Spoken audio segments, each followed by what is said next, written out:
你講嘅試過表達好需要佢，你講下個版本俾我聽下先，我好懷疑啊。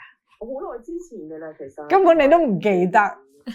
我已經唔記得啦。冇錯啦，冇錯，呢個係重點。根本你都唔記得，咁你話你邊度表達過？又或者你係幾耐之前表達啦？啱啱拍拖嗰陣時，真係死得！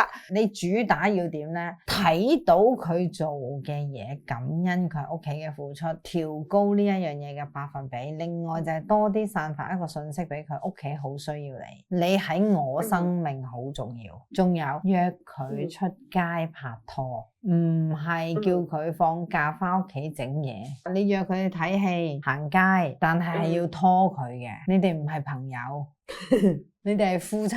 如果你又係朋友，佢出面嗰啲係朋友，你冇競爭力㗎。咁邊個朋友好傾啲，咪同邊個朋友去玩咯。所以佢揀其他朋友唔揀你係正常㗎。你點解會同佢分房瞓？你同阿女同房啊？我好醒瞓，佢有鼻鼾。俾着係我啊，我會諗辦法搞眼瞓自己。你如果眼瞓先上床瞓，我都唔會俾自己唔同佢瞓。但係我真係瞓唔到喎，我一少少之後我就醒啦喎。其實你夠愛嗰個人嗰陣，你係願意慢慢去適應嘅。但係當你唔夠愛嗰個人嗰陣咧，你唔係嫌佢搶被咧，就係嫌佢反瞓，就係嫌佢有鼻鼾噶啦。就由假日做起，一齊瞓翻先。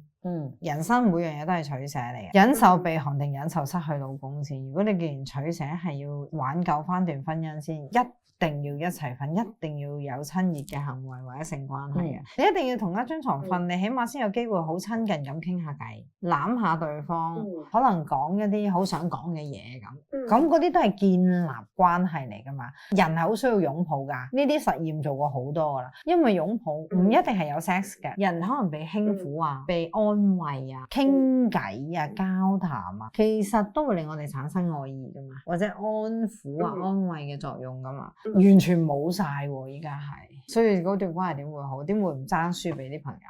輸一輸啊，係。